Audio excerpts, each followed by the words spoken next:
If S is an orthogonal set of non-zero vectors, then it must be linearly independent. And one of use that theorem is that in case we know V is an inner product space having dimension n, then any orthogonal set consisting of n vector must be a basis. And you know that to verify a set to be orthogonal set is much easier than to verify if the system is linearly independent. Because if you want to know if a system of vector to be linearly independent or not, you need to solve a system of linear equation. But in order to verify it to be an orthogonal set, you need only to calculate the inner product. And in any case, inner product is what you know already in high school. That is a big problem in high school, and it's very easy for you to do it. And then the next one,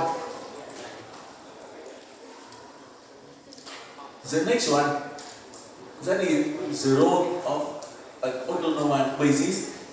That is, if in the inner product space V we are given an autonomous basis like that, then the coordinate of any vector W relative to the basis B will be given by Z1. So, if we are given an autonomous basis, it is very easy to find the coordinate of any vector inside V. And the next one we study, that is what we call orthogonal projection of vector U. First, we project it on another vector.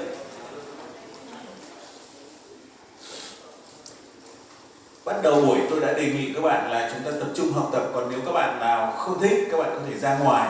Còn nếu các bạn bảo là phần này các bạn không cần ôn tập để cho nó chóng đến kết thúc của giáo trình, tôi sẽ bỏ ngay cái bài review này luôn. Bỏ hay là tiếp tục ạ? Các bạn nào muốn tiếp tục thì giơ tay, nếu không thì tôi bỏ, tôi dạy luôn ạ. Thì các bạn trật tự của tôi cái ạ. So the first one, we consider the orthogonal projection of a vector on another vector. It is given by the formula like that, or by geometry. We know already that one. This. That is quite familiar to us. We know before we come into here stage. And the property, the most important property is the vector given by the dashed line here must be orthogonal to the vector V. And we are going to use that to define one more thing, that is the orthogonal projection of a vector on a subspace. Suppose that W is a subspace of V, then the orthogonal projection of a vector V onto the W is a new vector inside W, inside the subspace W, so that we have the property here. V minus its projection on W must be orthogonal to the space W. Or, once again, if we look at the geometry here, at the picture here, once again, it is quite familiar to us. Then, the most complicated formula for all of us, that is the Gram-Schmidt process, is here. Suppose that we are given a basis, any basis, for an inner product space V, and Gram-Schmidt process will help you. From B, we can construct an autonomous basis B double prime, and it is done by many steps, and you need to remember the formula here. The formula I put it in the red frame here. And the first step, not the first step, but that first we get an orthogonal basis, and then we normalizing it by dividing each vector by the length, we get an orthonormal basis. So you should remember, the first thing you should remember, that is the formula inside the red frame here. And then the next one, you need to know that first you transform from B to B prime, and then the last one from B prime to B double prime. And it is illustrated by geometry here. Why we can apply the Gram-Schmidt to get that and that. Last week I explained carefully about that one, so I put it here only for you to remember. And next to that, we study what we call the least squares analysis. The first one, we try to define orthogonal subspace. Suppose that W1 and W2 are two subspaces in one inner product space V. And we say that W1 and W2 are orthogonal to each other if we have inner product of V1, V2 always 0 for any vector V1 inside W1, V2 inside W2. And illustration you can find in high school knowledge here. For the plane R2, you have two blue line here, and for R3, that is space, you can, once again you can have two orthogonal line going through the origin, or you can take that picture, one line going through the origin and the other is a straight line like that. And whenever we have the notion of orthogonal subspace, we can define what we call orthogonal complement of W. First, as in the previous slide, we know a vector will be orthogonal to a subspace W if it orthogonal to any vector inside W. And then the set of all vectors in V which are orthogonal to any vector inside W will be called the orthogonal complement of W. And it is denoted by that, and that usually is pronounced like W perpendicular. Or by formula, it is here. And in Vietnamese, orthogonal complement has the name phần bù trực giao. And as here in that picture, the phần bù trực giao of that will be the other blue line, and phần bù trực giao of the plane here will be the orthogonal straight line going through the origin here, and vice versa. I mean, it is the orthogonal complement of the straight line here will be the plane. And with that, we now identify the notion of direction. The definition is here. I will not read it again. But however, with that and the notion of orthogonal complement, we have the Rn, I mean the n square Rn, is direction of W and is orthogonal complement for any subspace W. And more than that, the dimension of W of any subspace plus the dimension of its complement always equals n. And the last one is very easy to imagine. That is, if you take the orthogonal complement twice, then you go back to the origin one. Now, once again, the role of an orthonormal basis can be found in here. In case you need to find the position of a vector V onto a subspace W, it will be very easy for you if you know already an autonomous basis of the subspace that is here. If you want up to if T is an autonomous basis for the subspace W, then for any other vector V of the big one, the big vector space V, then its orthogonal projection on the subspace W will be given by that one. Then, with that formula, what you need to do in calculation, you need only to do the inner product of V with U1, inner product of V with U2, and the inner product of V with UP, and then you find the correlation. But why you need to find that? Why you need to find that? Because of the below one. It says that I want to show you the picture that we know already from high school. That is, in case we take the orthogonal projection here, the red line here, the distance from V to its orthogonal projection is shorter than any other distance from V to any vector. It is claimed in that things. Or by us, we say that among all vectors in the subspace W, the vector projection of V on W is the vector which is closest to V. We are going to use that in the next one, in the least square solution.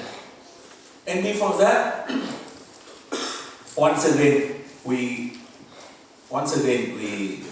repeat the four fundamental subspace of a matrix. Given A to be a M by N matrix, we have four fundamental subspace here: column space, row space, null space, and left null space. And each pair of space lying in Rn or Rn. Then we have the following observation.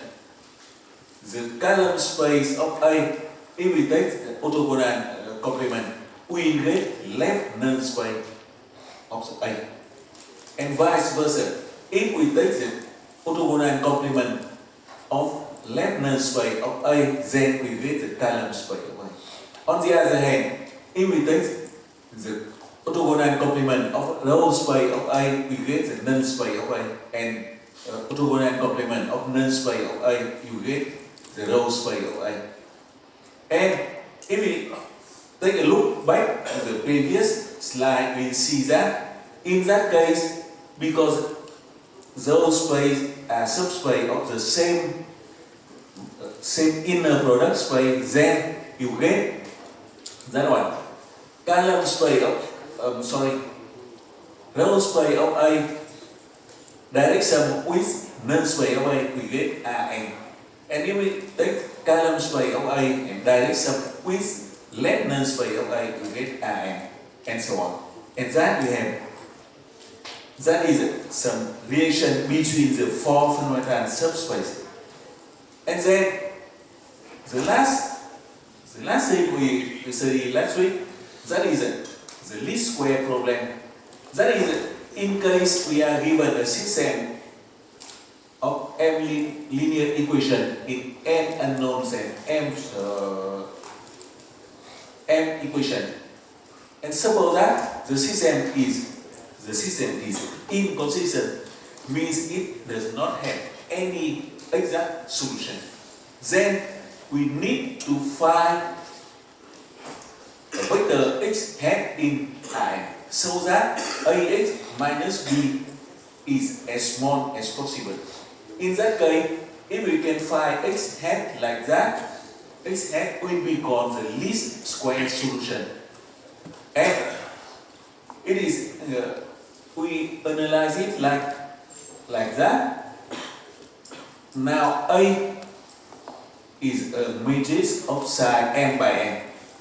Then Ax is always belongs to the column space of A. But because Ax equal B, is inconsistent means B does not belong to the column space of A. That we studied already several weeks ago. Now, we need to find the vector AX hat inside the column space of A. And we want that vector must be closest to the B, because we need to have that value is as small as possible. So we need to choose AX hat which is closest to B. But then, according to the previous slide, AX hat must be orthogonal projection of B on the column space of A. And if we choose like that, by some calculation here, you get a system of linear equation like that one. And that system of linear equation has named the normal system associated with the inconsistent system AX equal B. So we summarize that. Now, to find the least square solution of AX equal B, we need to find the exact solution of the system of linear equation like that. On the right hand side, that is the A transpose multiplied by the column B. And on the left hand side, the coefficient matrix now is A transpose multiplied by A. So, then, before finishing the class last week, I give you some examples about that one. And also, I believe that in your exercise, in your tutor's class, you have a lot of exercise on that. So I will not continue to that one. So now, as I promised you, I am going to explain to you something about the exact mapping. So first, the set is what you study already in high school. A set is a group of objects. Objects can be here. So we can say the set of our class, and the object will be some student here, the name. And the set can be the colors of a rainbow, like red, orange, yellow, green, blue, or purple. And also, the set we can consider that is the set of province name of Vietnam. We have that one. And in order to describe a set, usually we can write it here. And mostly we work with the number, so we consider the set of number like that. And I would like to tell you, in describing a set, the order of element is not important. For example, the set like that and the set like that are the same. You can exchange the order. And here the last one I say, usually the set are notated with curly bracket like here. And some more notation. Usually set are represented by Captain's letter like A, B, S or something. And elements will be represented by lowercase letter like A, X, Y, something here. And if an element A, or if A is an element of S, then we write A belongs to S, or if we consider the number, we can write 4 belong to the set of 1, 2, 3, 4. And if something does not belong to S, we write like that one. So that is odd notation. And sometimes we use that notation. The set D or E is written like that, and the vertical bar here, the vertical here, means that whenever you have that one, the set D, you write it here, it means that D is a set of on price number which is greater than 2. Price means nguyên tố. The set of on số nguyên tố lớn hơn 2 is here. Now, I am going to explain to you what is a map or mapping, because a map, you can consider it like bản đồ. So map here is not bản đồ. Even the bản đồ is a kind of mapping, but anyway, forget it. Suppose that we are given two sets. Here I denoted by A and Z. And a mapping is a rule or the corresponding which take an element from A, from the set A, into a set Z, like that. Now, it is here. A is represented by the circle, the big circle like that, and Z will be the circle like that. And F will be a mapping from A to Z. So, in this picture, by A, I mean the real number. A here is số thực. And Z here, I mean số nguyên. Now, next, I take an element inside here, say 4.3. And then it will be sent to the number 4 here. And I write it, F of 4.3 equals 4. And the big circle here, or A here, has name domain, and Z here has name codomain. That is codomain. That is some terminology, vài cái tên gọi for the map like that. And with that, the element 4.3 will become the pre-image of 4, of that 4. And that number 4 will become the image of 4.3. So, that is something about the map. Map is a rule like that. Now I show you another example. Suppose that we consider a class, and in class we have the list of students, and on that columns, that is the grading after some exams. Cô bên phải là điểm số sau một kỳ thi. In this state, the grading is given by A, B, C, D, E, F, not like in Vietnam we have it from 1 to 10 or from 1 to 20. And here, suppose that the first guy get A, the both get C, guys also get A or something like that. Then we get that map.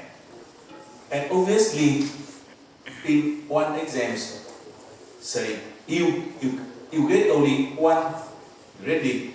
You cannot get two different grading. If you get one, you cannot get B or C or D. So that is kind of map. Another kind, here the domain is here, and the codomain is there. And here is another kind of map, another kind of mapping. That is the length of the string here. String here I mean một chuỗi các ký tự.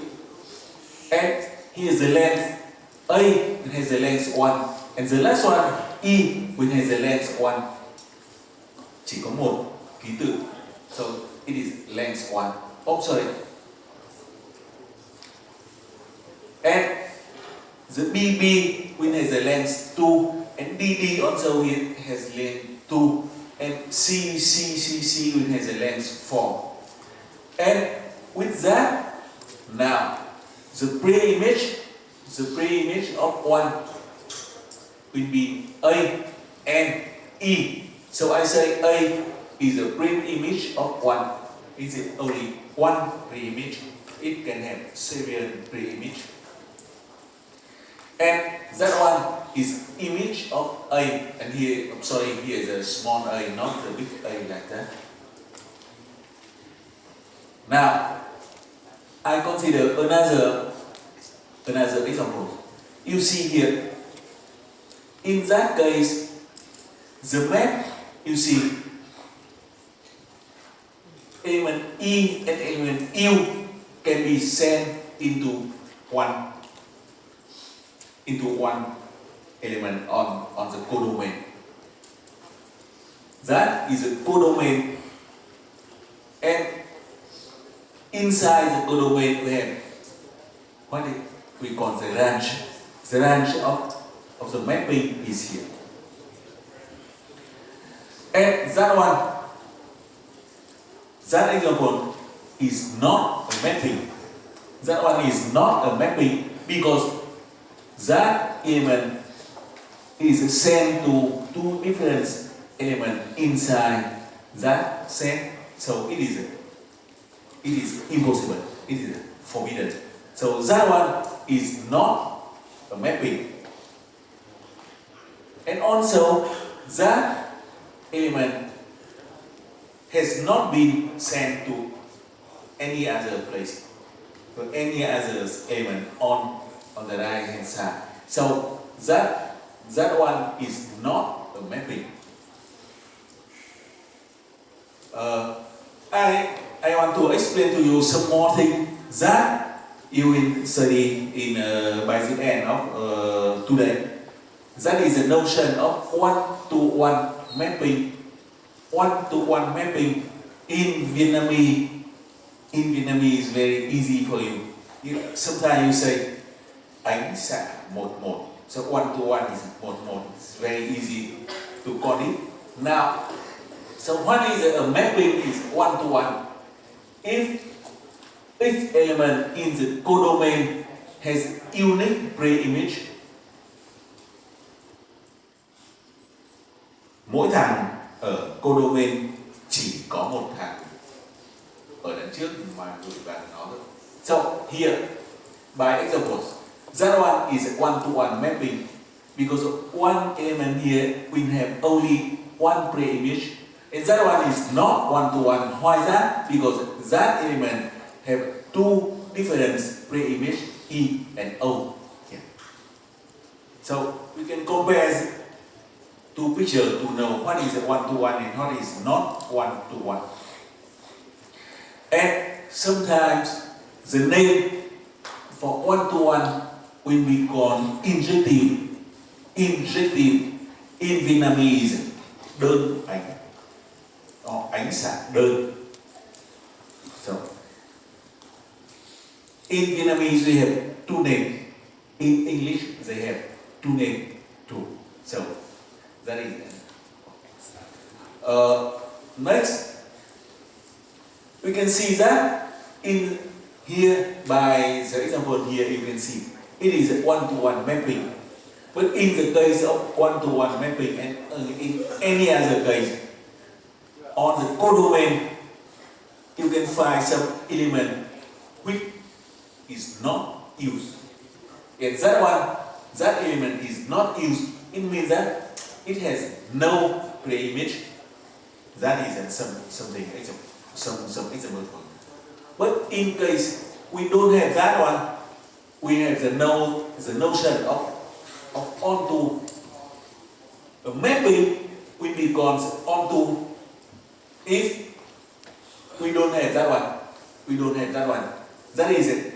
Any element on the codomain will have at least one pre-image. Here, at least one pre-image, and that one is onto, and that one is not onto mapping because the element number 3 and 4 has no pre-image. So in any case, we always can compare. And also similar to that, for onto we have the following. For onto you can find something like that. an element can be used many times, not only one time. That is, we can have multiply use elements in the codomain. Now that I am going to give you a lot of examples so that you can compare one to one, onto, and some mapping which is not onto, not one to one. I'm sorry, onto mapping onto in Vietnamese is very easy to call it. Ánh xạ lên, onto. Ánh xạ lên. Of here I'm forget to tell you the onto map sometimes will be called the surjective. Surjective onto we say ánh xạ lên. So surjective mapping we say toàn ảnh. Toàn ảnh. Toàn means toàn means anything here will be covered by something from the domain. Anyway, forget it. You should remember onto. That is it. Ánh xạ lên. That's all. Okay. Now, please tell me, is it one to one or not? Is it one to one? Yes. Is it one to one? Yes, it's one. But not onto. Not onto. One to one, but not onto. The next one. Is it one to one? No. No. But it is onto. Yes. Onto. The next one. One to one and onto. Is it one to one? Yes. Onto. Yes. So it's very easy to verify if you have the picture like that. And that one. Not one to one and onto. Not onto. Not one to one, not onto. Neither one to one nor onto. And the last one. Onto. Not onto one to one. Không, không. That one is not mapping. Not a mapping because that is sent to different thing. So it is not correct mapping. Not a valid mapping. So by the picture now you know the notion of that. I continue. In case a map is one to one and onto at the same time, it has a name bijection. In Vietnamese, song ảnh. By song ảnh, you see, you can imagine. In some sense, two sets are equal each other. Cách nào đấy khi mà có bijection, cách nào đấy là hai bên nó bằng nhau, còn thế nào là bằng nhau thì chúng ta phải nghĩ sau. The bijection. That.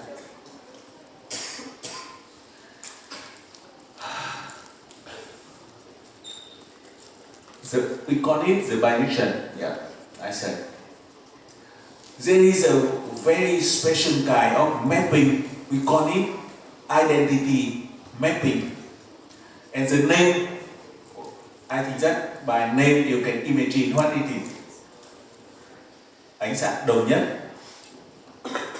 Just the name you know. Here. In case domain and codomain are the same, then the map sending each element to itself. It means that the image and the pre-image of one element are the same.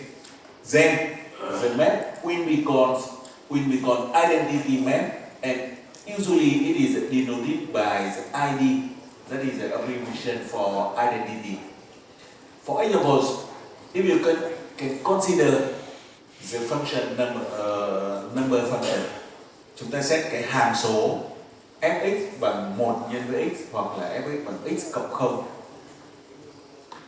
So that is one kind of identity mapping.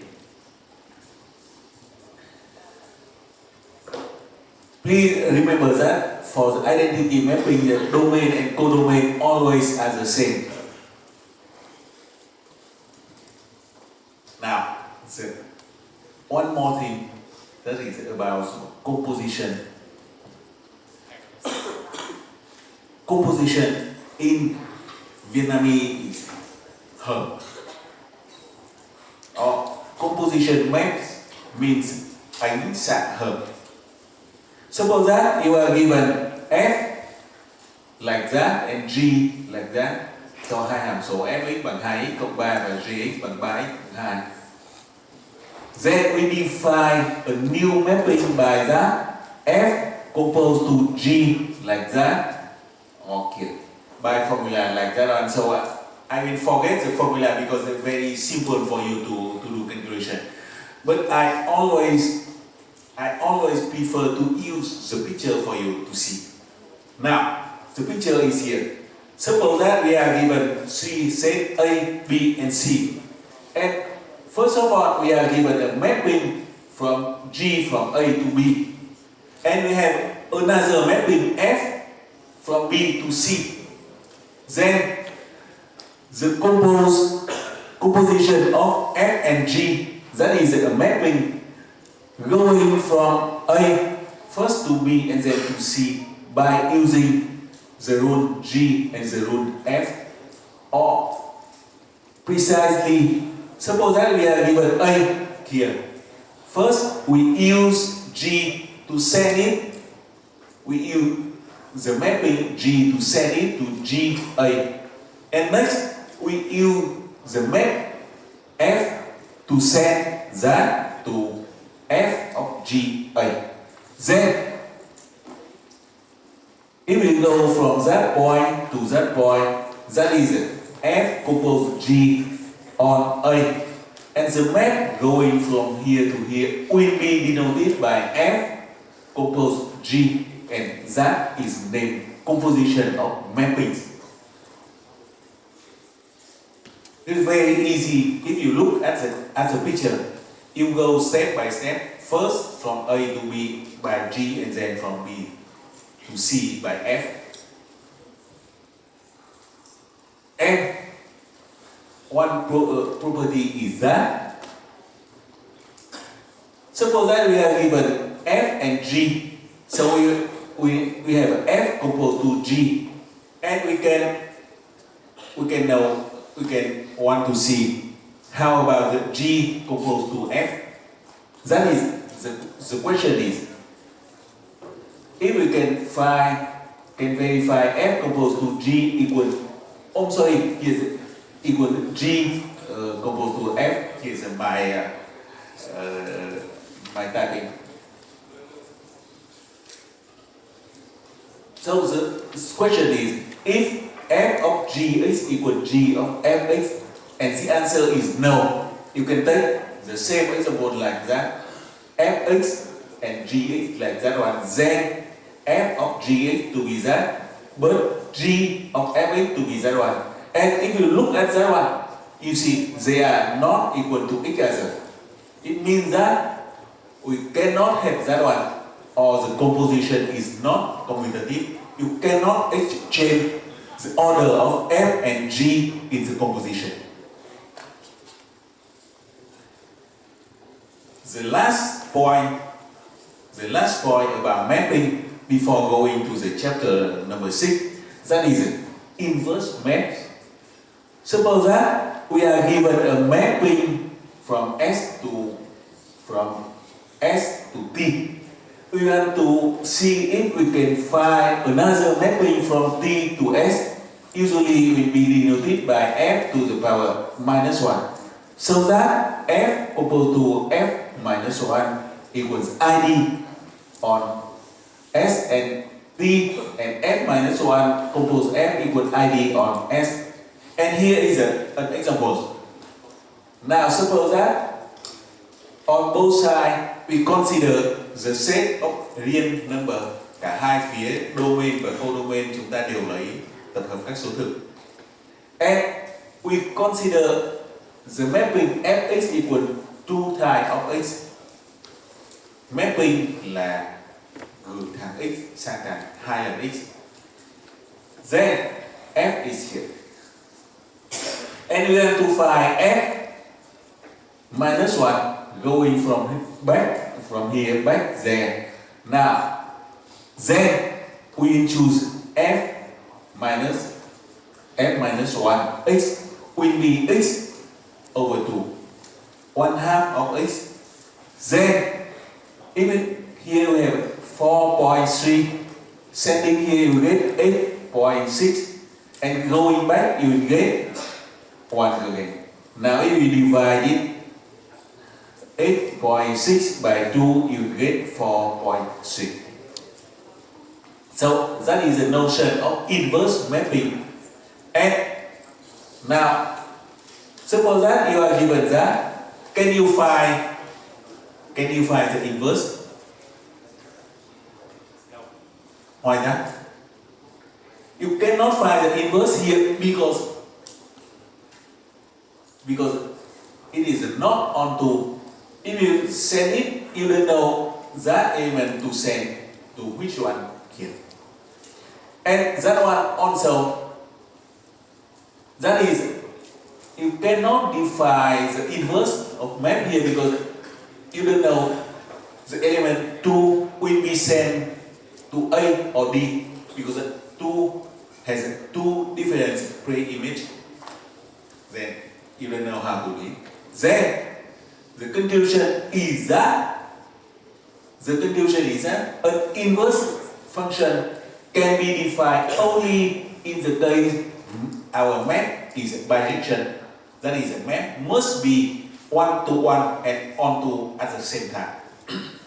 So that is a very, very short or even too short about the mapping. But however, we don't have more time about that. So I will upload that part on the Moodle. You can study on the Moodle. Now I finished the part about mapping, and we begin the lecture number 6 now.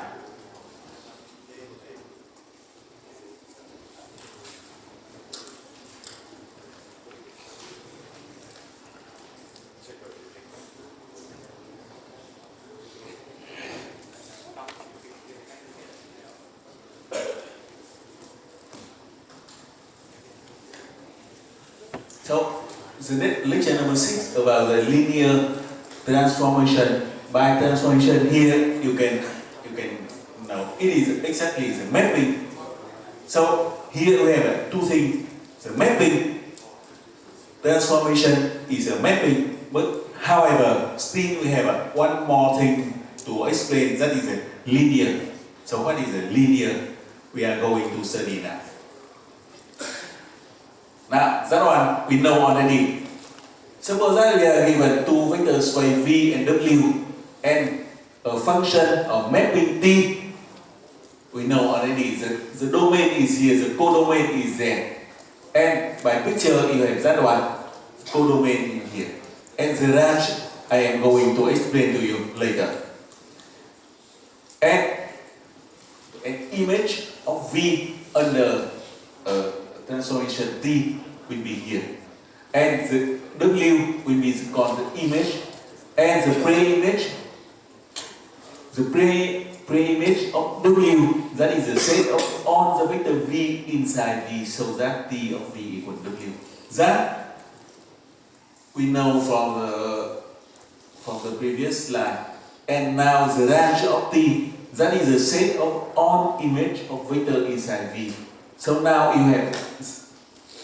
you know that the range of transformation t is smaller. Usually it will be smaller than the codomain. Example here. Now we consider a mapping of function t from R2 into R2. By that, if v has coordinate v1, v2, then t of v1 and v2 will be that one. Then you are required to find the image of that one and you find the pre-image of that one. So that is very simple calculation. I leave it for you to do, and the reason is here. Now I go into the notion of linear. The mapping or transformation we define already, but now we require that it is linear. So what is a linear? Suppose that V and W are two vector space and T from V to W is a mapping, and we call it a linear transformation if it satisfies two properties. The first one is here, and the second one is here. T of U plus V equal TU plus TV, and T of C tie of U equal C tie of TU. For any U and V inside vector space V, and for any C, any real number C. So I think that you should pay attention to the formula. For example, here on the first one, the plus here, that is the vector addition on the vector space V. But here, the second plus here, that is a vector addition on the vector space W. So on both sides we write plus, but on one side that is the addition for the vector space V, and on the other side it is addition for the vector space W. It might be different from each other. Hai phép cộng hai bên này là có thể khác nhau. Một phép cộng là của không gian V, một phép cộng là của không gian V kép. Cảnh giác chuyện đấy. Okay. Because of that, a linear transformation usually is said to be a kind of operation, a kind of mapping which preserve operation. And you know, for vector space we have only two kinds of operation: the vector addition and scalar multiplication. And a linear transformation always preserve both operations. You can see here, for the first one, the first property here, and you see here you have the addition in V, here is the addition in W, and T preserve addition. It brings addition from V into addition into W. And the similar thing happened for the scalar multiplication. Here you see, on the left hand side that is scalar multiplication in V, and the right hand side that is a scalar multiplication in W. And T bring scalar multiplication in V into scalar multiplication in W. And a linear generation from V to V usually will be called a linear operator. And if you, in Vietnamese, operator has name toán tử. That is something very academic. I don't like that name. Okay.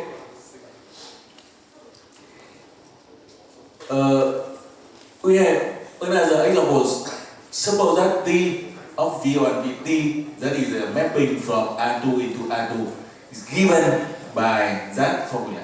T of a vector with two coordinates V1, V2 will be that one. Then, in order to see that one is a linear transformation, we need to verify two properties, and it is here. So I will omit the calculation here because the calculation is very simple. So with two steps of calculation, you can conclude that T is a linear transformation. Now, that one, if you consider fx equal sin equal sine of x, then that one is not a linear transformation. Why is that? Because Z1 and Z1, you see.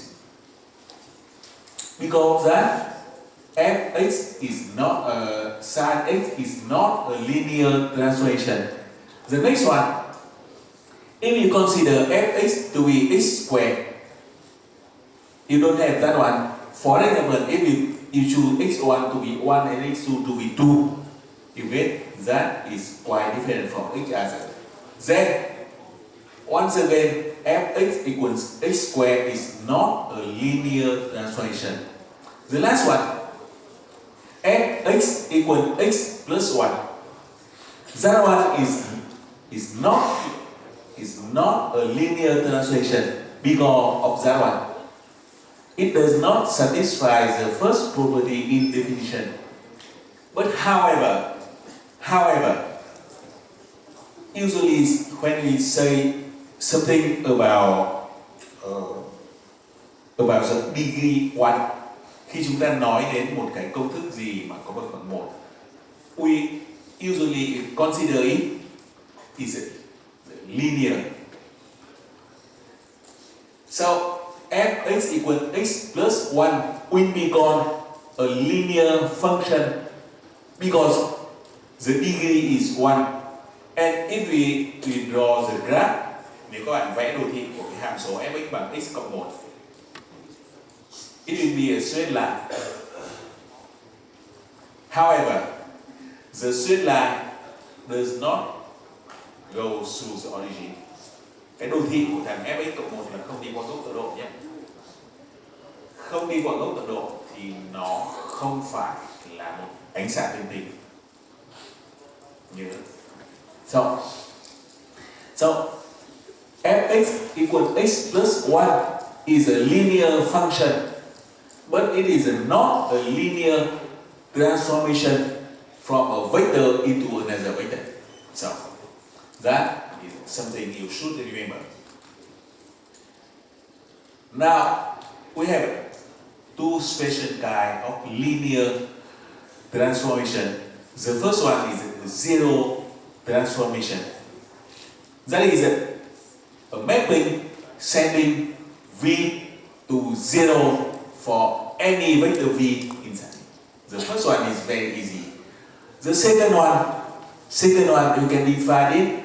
That is only in the case domain and codomain are the same vector space v. Then that is the identity. The identity I defined for you already in before the lecture 6 when we study about mapping. And I claim that even the identity mapping is a linear transformation. So that is the two special linear transformation. And now is four property for a linear transformation. Suppose that T from V to W is a linear transformation. Now we have following four property. The first one is T of 0 is 0. That is the reason why I say tính chất thứ nhất chính là cái mà lúc nãy tôi nói, nếu đồ thị của một cái hàm số mà không đi qua gốc tọa độ thì nó không thể là ánh dạng đến, không thể là ánh dạng đến tính, chính là tính chất này đấy. Các bạn có thể kiểm tra được nhé. So the first one say t of 0 vector equals 0 vector. The second t of negative v equals negative t of v. T of u minus v equals t u minus t of v. And the most important things I would like to insist, I require you to remember, that is the property number 4. Suppose that V is a linear combination of V1, V2 up to Vn. Like that. Then T of V will be a linear combination of T V1, T V2 up to T Vn with the same coefficient C1, C2, Cn. Like that is the most important property of a linear translation. we are going to use that on today. Now, the next examples, we are going to use that. We are going to use that one. Suppose that we are given a mapping T from RC to RC, and we know already that T is a linear transformation, and we know the value of T on that one. T of 100 to be that, T of 010 equals that, and T of 001 to be that. And you are required to find T of 2, 3, and minus 2. So how to do it? You should remember that E1, E2, E3 here. 3 vector here is a standard basis for R3. Then that vector 2, 3, minus 2, 2b, 2, 3, minus 2, 2b, 2 times of E1 plus 3 times of E2 minus 2 times of E3 to be that one. Then we can apply the property number 4 here, and you get that. T of that we know already here, T of that we know here, and T of that we know already here. So by that calculation we get the reason here. So that is the reason why I say property number 4 is the most important thing.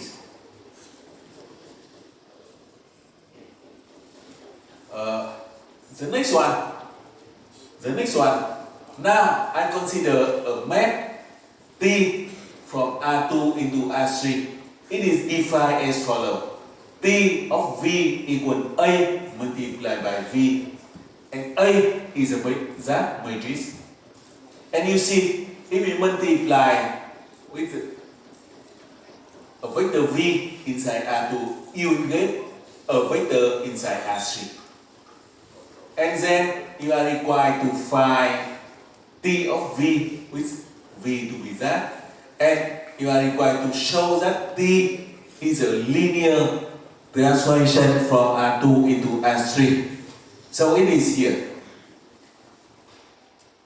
For the exercise number 8, it's very easy, just only multiply two matrices to each other. You know already how to do it, and the reason is here. And now if you look at here, that the column here is a vector inside R2, and the reason here is a vector is into R3, in the R3. So that formula will give us a mapping from R2 into R3. From R2 into R3. The reason of our calculation is here. Now you can verify, in order to show that T is a linear transformation, we need to verify property here. And I leave it for you to verify. That is exactly the property of matrices multiplication. We studied already from the beginning of our course. Then here we consider only very concrete cases. Trong ví dụ này chúng ta nghiên cứu một cái ma trận rất cụ thể là cái ma trận này. So we have a mapping T from R2 into R3. So in general case, suppose that we are given a matrix A of sine n by n. Then if we consider the formula A multiplied by V, we get a mapping from Rn into Rn. And we claim that the mapping given by the formula like that is a linear transformation. And here is an explanation for you. A to be that one because it is m by n, so we have m rows and n columns. Now we will take a columns matrix V1, V2, Vn. That is a vector inside Rn. We multiply them together, we get that one. And that one is again will be a column matrix but it has only m row. So that is a vector inside Rn. So you see, the vector here is a vector inside Rn, here is a vector inside Rn. So by that we get a mapping from Rn into Rn.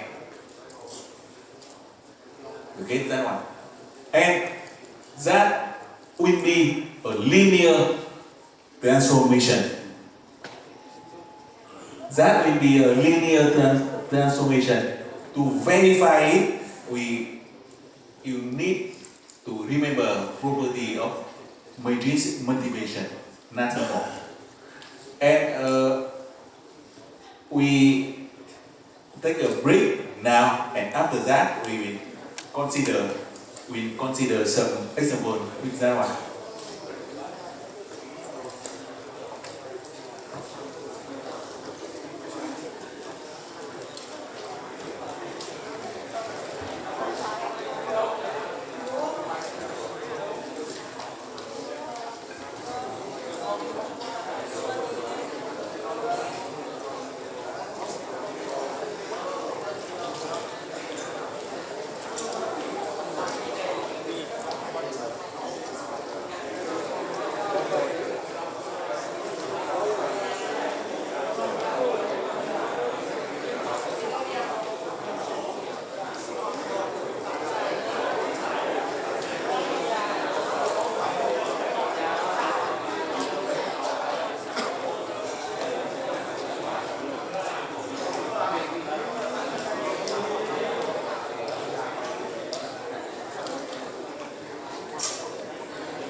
Mời các bạn học tiếp ạ.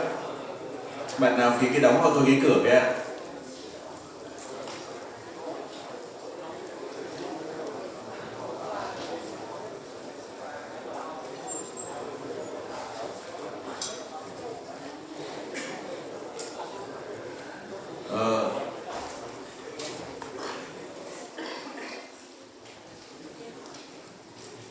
Kết thúc ăn uống ở ngoài đã.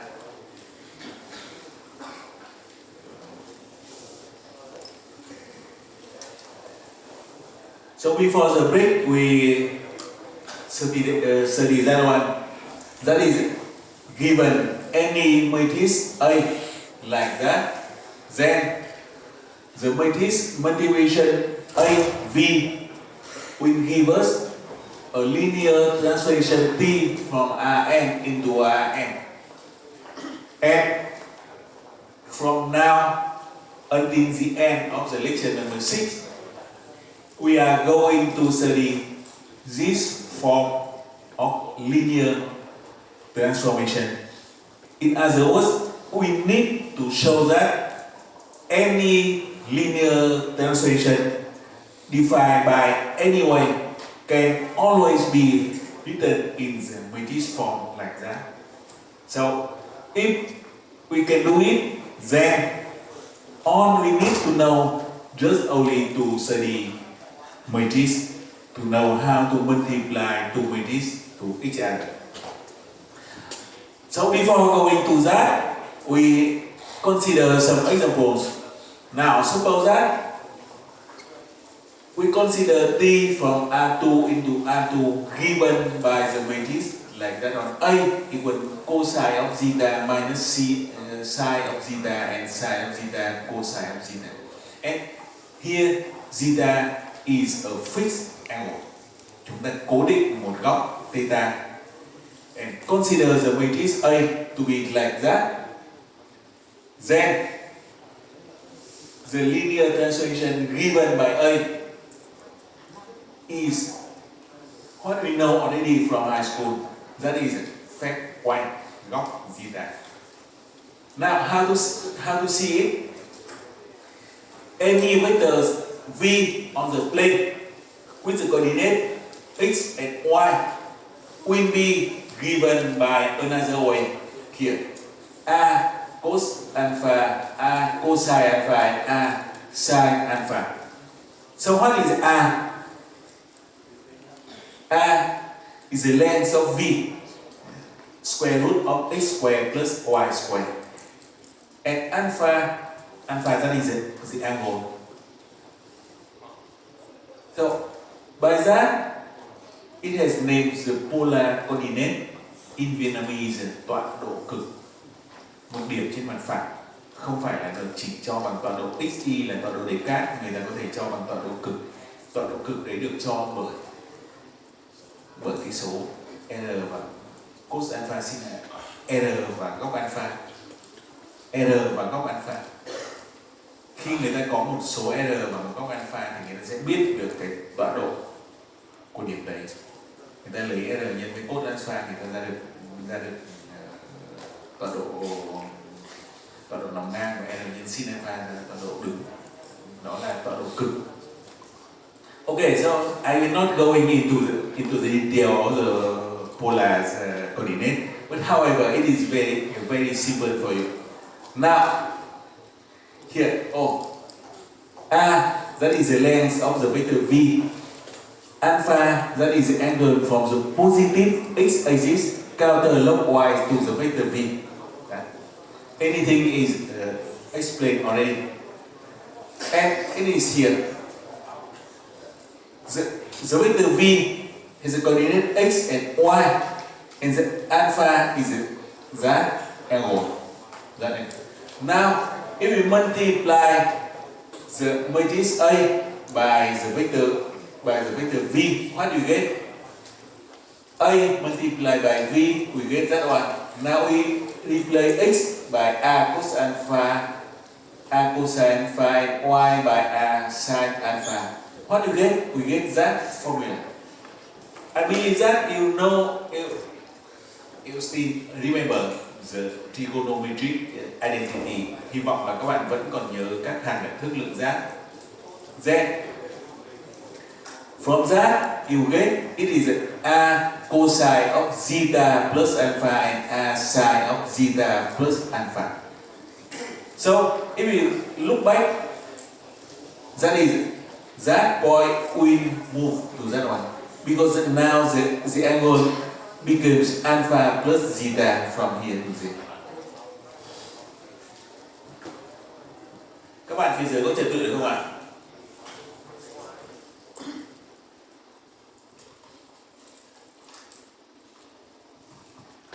So I am trying to explain to you that kind of mapping is quite familiar to you, but now we write it in a new format, that is multiplication of a matrix. If we choose A to be that one and we multiply them, we multiply it with the vector V, then we get the rotation counterclockwise by the angle zeta here.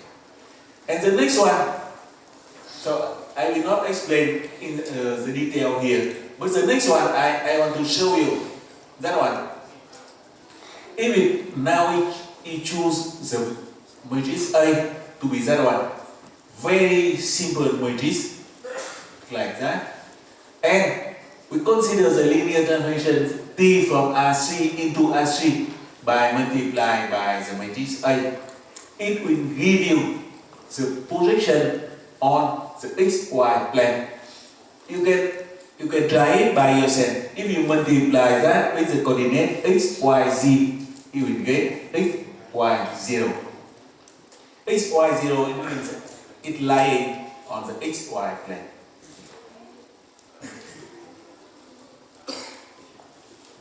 The next example I want to show you, that is a linear transformation from m by n into n by n. Just only exchange the small m and n. The number of columns now becomes the number of rows, and the number of rows becomes the number of columns. That one. T of A equals A transpose, and the exercise requires you to show that T is a linear transformation, and that can be done because that is some property of transpose of a matrix.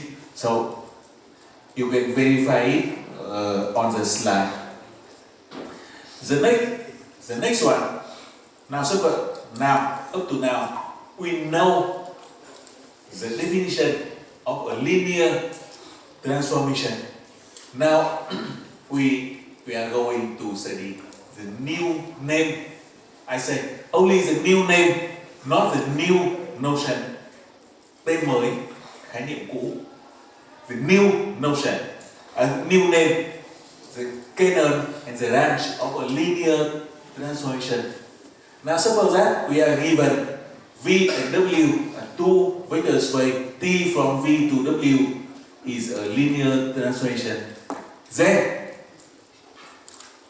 the set of all vector V inside the domain satisfying T of V equals 0 inside here will become the canon of T, and we denote it by KERP. The canon of a linear transformation T to be 0. Or by formula you have that one. And if we going back to the example in the previous slide, that is that T of A equals A transpose, then the canon of that must be 0, 0, 0. Because only 0 matrix can be transposed into a 0 matrix. It's very easy to verify. But that one I give it for you to verify. For the zero transformation T from V to W, any vector inside here will be sent to W. So the kernel of T in that case equal the whole domain here. The whole domain here. For the case of identity translation T from V to V, then the kernel equal 0 vector. Obviously, because only the 0 will be sent to 0. And here is the example about the projection. If you consider the projection like that, by formula, you get around T of x, y, z equal x, y, 0. So what is the kernel of T? Kernel of T will be any vector with x equals 0, y equals 0, and z is anything. Z is anything. Công thức này các bạn sẽ nhìn thấy ngay cái kernel của nó là bất kỳ vector nào mà có tọa độ thứ nhất, tọa độ thứ hai bằng 0, còn tọa độ thứ ba thoải mái. Vì phép chiếu này tọa độ thứ ba bao giờ chiếu xuống cũng bằng 0. Không phải quan tâm nữa, chúng ta chỉ còn lại bắt hai thằng đầu tiên bằng 0. X equal y equal 0 and z is anything. That is what? Nó là cái gì ạ? Nó chính là cái trục OZ hay là cái gì đó ạ?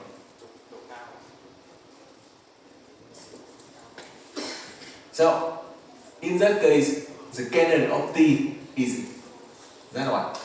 That is OZ. OZ exists here. Now, that one I like. I like that example. So, consider the case when T is given by matrix multiplication.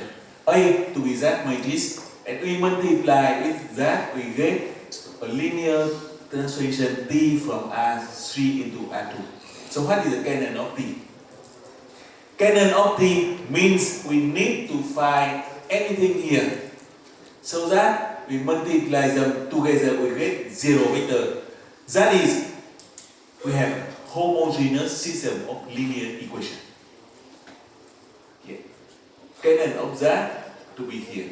Or we write it here. T of x1, x2, x3 to be 0, 0. Or you get that one. And that is exactly a homogeneous system of linear equation. And it is here. So in order to find the kernel, you need to solve that system. That is the reason why I say to you, new name but not new notion. Người ta bảo các bạn là tìm cái kernel của T, thực ra là các bạn phải giải cái phương trình này. Nothing more. And solving that, you get the kernel of T to be that one. That is spanned by one vector 1 minus 1 and 1. That is kernel of T in that case is solution space of a homogeneous system of linear equation. Or system solution space is exactly the null space of matrix A. That is anything we studied already several weeks ago. So it says that the kernel of linear translation T is always a subspace of the domain. Subspace of the domain of the linear translation. And in order to prove that, you need to, once again, I repeat to you, to show something to be a linear subspace, you need to verify only two properties, number 1 and number 6. Please don't forget it. And here, they help you to verify that and that, so you can verify it on the Buddha. So, the conclusion is that the kernel is a subspace and it will be called null space of T. Now, once again, it has a name, null space. Now, null space of a linear translation. But anyway, null space of a linear translation is exactly the null space of the matrix, the corresponding matrix. Uh, here. Suppose that you are given a matrix A like that, and you know that the formula Tx equal A multiplied by x will give us a linear transformation T from R5 into R4. And you need to find a basis for the canon of T. Now it is very easy for you. Because you know exactly that the canon of T is exactly the solution space of that. So first you need to solve the system of linear equation. And to solve it, what you get? You get Z column and Z columns are free column. And by free, you mean you can give Z variable, get any value S and T. And when you solve it, you get that one. So Z vector and Z vector will make a basis for the solution space. And solution space is exactly the canon of T.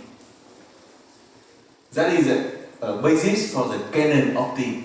Obviously, it can have many bases, but that one is one of the bases.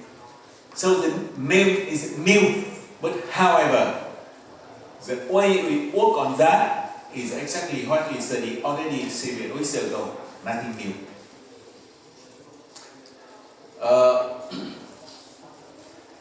So I summarize here. Suppose that T from Rn into Rn is a linear transformation given by that formula. Then the canon of T is exactly the solution space of Ax like that, or we can write canon of T equals null space of A. The next one, we define the range of a linear transformation T. And you see once again the range of a linear transformation T is what we know already. Here, suppose that T to be that, then the set of all vector inside the codomain, which are image of the vector in V, will become the range of T. And we denote it by range of T, like that.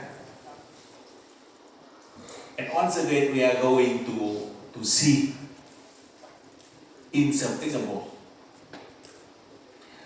Now, by formula, you have that one or that one. Okay, I change it to the next slide. The first one, I claim the range of a linear transformation T is always a subspace of W. Once again, to verify something to be a subspace, you need to verify property number 1 and number 6, nothing more. And the proof on the Moodle, you can verify it here. They verify it on the first property and the second property here. And they claim the range of T is a subspace. Now, by picture, now once again, look at the picture. The domain is a blue one, and inside domain is here, and the codomain is the big around here by W, and the canon that is the subset is here, and also it is a subspace of V, and the range of T, writing here, it is the subspace of W, and please remember, the range always contains the zero vector here. Now, here is what I tell you. The range of a linear transformation is nothing new. In case the linear mapping T is given by matrix multiplication like that. If Tx equal A multiplied by x, then the range of T, the range of that linear mapping is equal to the column space of A. And now you know. Column space, we know already. we know already, we know how to find the dimension, we know how to find the basis for the column sway. So if you are required, you are given a linear transition T and you are required to find a basis for the range, you know how to do it. You know how to do it. And here is an example. Suppose that T is given by Z1 and A to be the big matrix like that, and you are required to find a basis for the range of T. Very easy for you now, because if you remember our lecture 2 or 3 weeks ago, we need to apply Gauss-Jordan elimination to transform it into row echelon form. Then that is a column containing the leading one. The column containing the leading one will make a basis for the column sway of B, and corresponding column on A will be a basis for the column sway of A. W1, W2 and W4 is a basis for CSB. Then C1, C2 and C4 will be a basis for column sway of A. So that is simple for you now. And that is why I say new name with old notion. Again, some name, once again, new name with nothing new. We define the rank of a linear transition T, that is the dimension of the range of T. And the nullity of linear transition T will be the dimension of the canon. So in case T is given by that formula A multiplied by X, then the rank of T is exactly the rank of the matrix A. And the nullity of T will be the nullity of the matrix A. And with that, you know, we have so many things. We have that one. If T from V to W is a linear transition from M dimensional vector sway V into a vector, any vector sway W, then the rank of T plus the nullity of T equals exactly N. It equals the dimension of the domain. So it is here. Or I say that the dimension of the range of T plus dimension of the canon of T equals the dimension of the domain. And anything is explained here. I will not go into the detail. You can read it by yourself on the slide. But however, that one is quite similar to what we studied already on 4 fundamental substrate of a matrix. And here is an example for you. Suppose that we are given a linear translation T from R3 into R3. That is defined by the matrix A to be like that one. You need to find the rank of T and the nullity of T. That in that case we know already the rank of T equals the rank of the matrix A. The matrix A is already in the row echelon form. It has 2 non-zero rows. So the dimension is 2. It means that the rank of matrix A is 2, or the rank of linear translation T is 2 also. And then the nullity will be 3 minus 2 equal 1. So just only looking at the form of the matrix, we know many things, many information about the linear translation. Next, suppose that T from R5 into R7 is a linear translation, and we are required to find the dimension of the canon of T. If we know already the dimension of the range is 2, and so on. That example will show you If you know already the dimension of the domain, then if you know only one thing, the range, you will know we know the nullity. If you know the rank, you know the nullity. If you know the nullity, you will know the rank of T. Nothing more. So I give it for you to find, to verify, and it is here. Very, very easy. Now I go to the notion we define at the very beginning of today. That is one-to-one mapping. Ánh xạ 1:1. One-to-one we know already. We define it already. But now that is in the case. It is not only a mapping, not only one-to-one mapping. It is also a linear transformation. So what is a one-to-one linear transformation? One-to-one is here, defined already, so I will not repeat it. But there is one more criteria for you to verify. That will be one-to-one if and only if for any pair of vector u and v, if we have t u equal tv, that must imply u equal v as the same vector. So, once again, example is here, one-to-one and not one-to-one is there. And on to, again, ánh xạ lên, but now, ánh xạ tuyến tính lên. So what is it? The definition is here. And in that case, T is onto when W equals to the range of T. The range and the codomain are the same.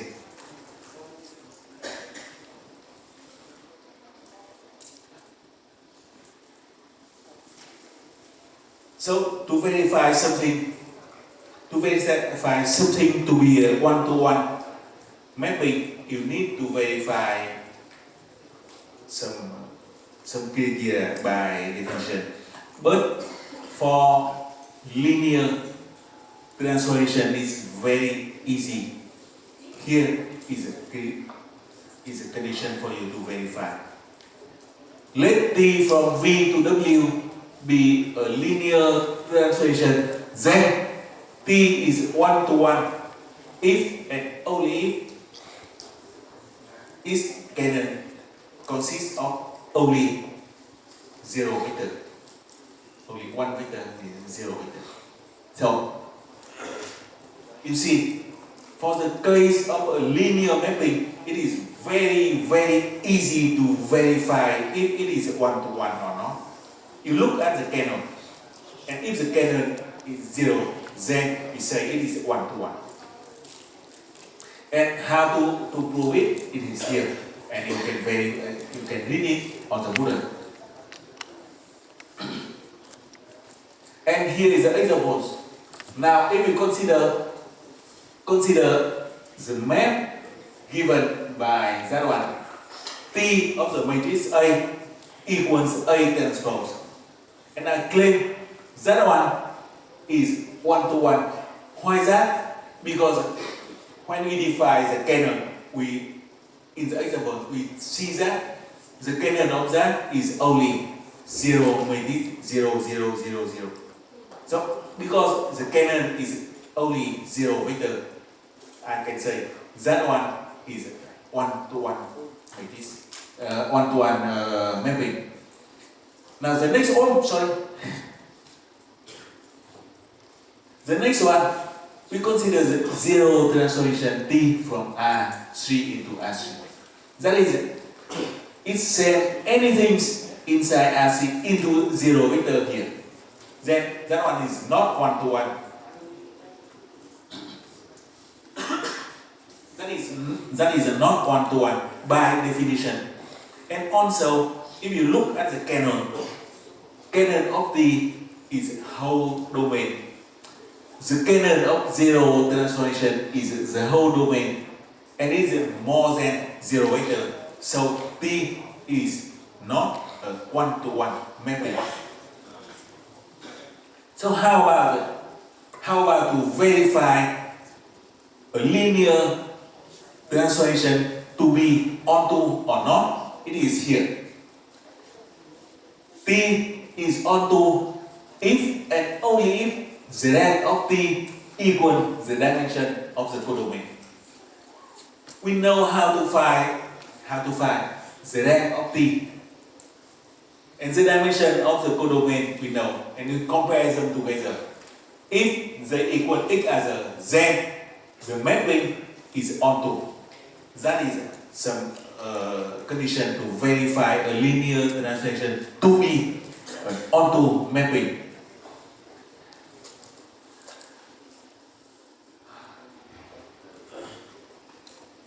And we know already one-to-one and onto are different from each other. And at the beginning of the class today, we have some example to compare one-to-one and onto. But however, in the case our mapping is linear. In the case our mapping is linear, sometimes one-to-one and onto are the same.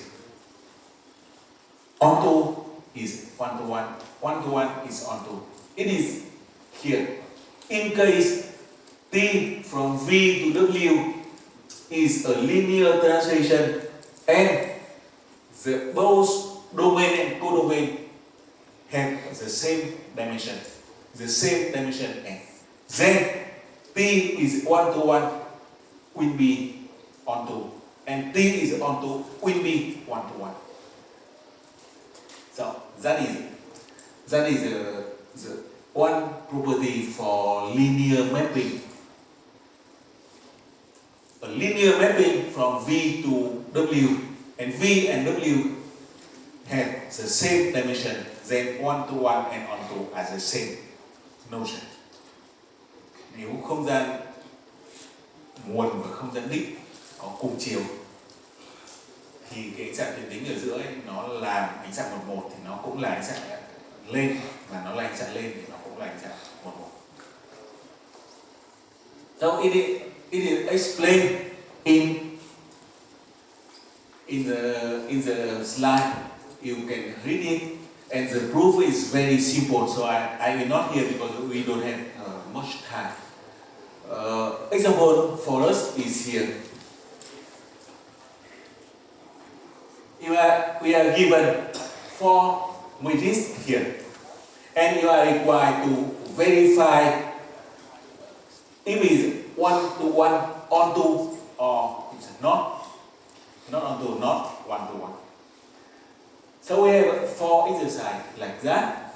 So please remember that all 4 matrices are on the row echelon form already. So it is very easy to find the rank. The rank of A means the rank of linear translation defined by that. So we can solve it like that one. You can see here. First, we look at the dimension of the domain. Look at here. We see the dimension of domain is 3, 2, 3, and 3. You get it here. Now, look at the number of rows, the non-zero row here. The rank of T is the rank of A, and it will be here is 3, here is 2, and here is 2 also, and here is 2 also. C, 2, and 2. And we know already the relation between the rank of T and the nullity of T. The sum of them equals the dimension of the domain. So we find very easy that the nullity is here.